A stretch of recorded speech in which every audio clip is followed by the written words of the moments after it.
पीली पीली धूप निखरने लगती। चीड़ के लंबे पेड़ और ऊंचे लग रहे हैं। बर्फ से ढकी पहाड़ियों की चोटियां पिघलते सोने की तरह चमक रही हैं। धुंधलके के उस पार मैं कुछ खोज रहा हूँ, पर स्पष्ट था कुछ दिखाई नहीं दे रहा है, क्योंकि मैं वर्षों बाद अपने घर आया हूँ। आज वर्षों बाद फिर मैं आया हूँ अपने घर। यहाँ कणकण के शैशों की कितनी ही हर्ष विषाद मिश्रित स्मृतियां बिखरी हुई पड़ी थी। पिताजी का स्वर्गवास हुआ था, तब हम बहुत ही अधिक छोटे थे। जब पिताजी की अकाल मृत्यु हुई थी, उस समय मैं कन्नू के बराबर था और माँ देहरी में सिर झुकाए बैठी थी। बाबा भी पत्थर की तरह गुमसुम हो गए थे। माँ का बिलख बिलख कर रोना और दीदी के कभी न थमने वाले आंसू, बाबा का कोरा कागज सा सफेद चेहरा आज भी अनायास ही याद आते हैं। मैं कन्नू के बराबर था, बस दीदी मुझे गोद में उठाए बस रोए ही जा रही थी। एक दिन बाबा ने बड़े भैया को बुलाया, पता नहीं क्या कहा। बड़े भैया सारा दिन उदास रहे। शाम को खेत से लौटते वक्त उन्होंने मुझे बुलाया और मुझसे कहा, पिताजी की अकाल मृत्यु ने बाबा को और बूढ़ा बना दिया था। हाथ पांव अब अधिक चल न पाते थे। स्मृति भी अब किसी सीमा तक साथ छोड़ रही थी। उन्हें याद बहुत कम रहता था। बातें करते करते बहक उठते थे और बार बार कोई बात बताने पर भूल जाते थे। किसी ने हमारी दुकान के ग्राहक तोड़ लिए थे और किसी ने बगल की जमीन दाब ली थी। घर बाहर सभी लोग हमें जैसे नोचने के लिए खड़े हो गए थे। कभी तो कोई अपना दिख ही नहीं रहा था। बाबा बूढ़े थे और हम छोटे थे। जिनके पास दुकान का जितना भी उधार था, सबने ठेंगा दिखा दिया था। सगे संबंधियों ने सहायता करना तो अलग रहा, पिताजी की आकस्मिक मृत्यु का पूरा पूरा लाभ उठा लिया था। दोबारा अपनी रकम वसूल करने से भी वे नहीं चूके थे। वे बाबा को परेशान करके उनसे अपनी रकम वसूल कर लेते थे। बड़े भैया ने कहा, जीतू, मैं पढ़ने अल्मोड़ा जाऊं तो तू घर का काम देख लेगा। मेरी समझ में बात नहीं आई। बड़े भैया पढ़ने जाएं ये ठीक है, लेकिन घर में मुझे क्या देखना है और कैसे देखना है, ये मुझे नहीं पता था। बड़े भैया सचमुच एक दिन चल पड़े। घोड़े पर उनका सामान लादा गया और वे बाबा के साथ आगे बढ़े। बड़े भैया ने मुझसे कहा, तू मित्रों के साथ सारा दिन घूमा करता है। देख, बाबा इतने बूढ़े हो गए हैं, इतना बड़ा कारोबार है, लेकिन दुकान का काम अधिक नहीं हो पाता। मुनीम रखते हैं तो वो लूट खसूट में कसर नहीं छोड़ते। स्कूल से लौटकर तू सीधा आना और बाबा के काम में मदद करना, इससे उन्हें बहुत ही सहारा मिलेगा। यह कहते हुए भैया के स्वर भीग गया और उनकी आंखों में आंसू आ गए। ऐसी कोई बात तो नहीं थी जिसकी सहायता हम ले सकें। पिताजी हमें खूब पढ़ाना लिखाना चाहते थे। बाबा कहते हैं कि मैं आगे पढ़ूं। पिताजी जिस तरह सारे काम चलाना चाहते थे, वैसे ही सब चलें। बाबा का दिल दुखाना नहीं है और खूब परिश्रम करना। मैं भी खूब परिश्रम करूंगा। दोनों खूब मेहनत करेंगे। बाहर घूमना फिरना छोड़कर खाली समय में तुम घर का काम देखना और स्कूल से छुट्टी होते ही घर आ जाना। बाबा लाठी टेकते टेकते उन्हें पहुंचाने गए। बड़े भैया से पता नहीं क्या क्या बातें करते रहे। बड़े भैया उम्र में मुझसे केवल 3 साल बड़े थे, लेकिन लगता था पिताजी की अकाल मृत्यु ने उन्हें बहुत कुछ सिखा दिया था। फिर भी वे काम में डूब गए थे। बाबा न दिन देखते न रात, सारा दिन काम करते रहते। जिस तरह पहले मेहमान आते थे, उसी तरह फिर भी मेहमान आते रहे। बाबा काम में डूब गए। जिस तरह पहले मेहमान आते थे, उसी तरह अब भी मेहमान आते रहे। बहू बेटियां जो भी घर में आती, बाबा उसी तरह उन पर पैसा लुटाते। अस्पताल, पाठशाला आदि के चंदों में उतनी ही रकम दान दी जाती थी जितना पहले दान दिया जाता था। लगभग साल भर बाद भैया का रिजल्ट आया, परीक्षा परिणाम आया। बाबा की बूढ़ी आंखों में प्रसन्नता के आंसू छलक गए। उन्होंने देखा प्रथम स्थान पाया था भैया ने और उन्हें वजीफा भी मिलने लगा था। बाबा सबसे पोते का बखान करते नहीं थकते थे। बहुत परिश्रमी है, बिल्कुल अपने पिता की तरह। मैं स्कूल जाता, घर दुकान खेतों का काम देखता, खाली समय में पढ़ता और एक के बाद एक सीढ़ी पार करता चला गया। मैं एक भी पैसा कभी इधर उधर व्यर्थ नहीं खर्च करता था।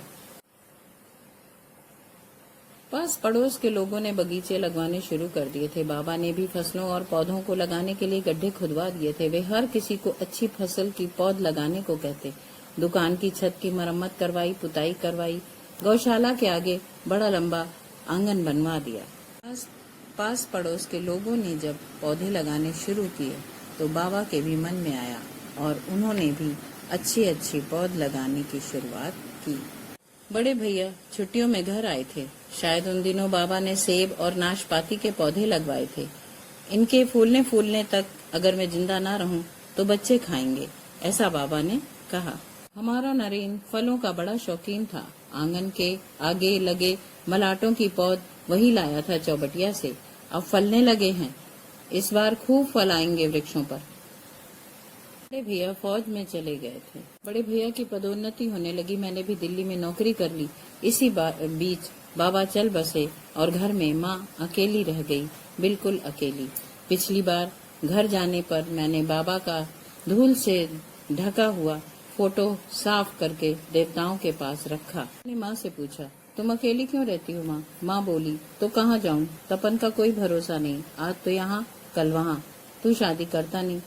मुझे तो ये डांडे पहाड़ अच्छे लगते हैं। अरे जिंदगी में कुछ और दिन रह गए हैं, वे भी यहीं बिता लूंगी, बस इतना ही अच्छा है। मैंने माँ से कहा, तुम ही अपनी पसंद की कोई बहू ढूंढ लो जो तुम्हारी सेवा कर सके। अगली बार आऊंगा तो तुम्हें निराश नहीं करूंगा। भैया को भी तब छुट्टी मिल जाएगी। कुछ दिन पूरा परिवार एक साथ रह जाएगा। भैया फौज में काम कर रहे थे। भैया ने फौज में काम कर रहे किसी बड़े अफसर की लड़की से शादी कर ली थी। भाभी केरल की थी और उसे इन जिंदगी का पता न था कि पहाड़ों में किस तरह जिंदगी बिताई जाती है।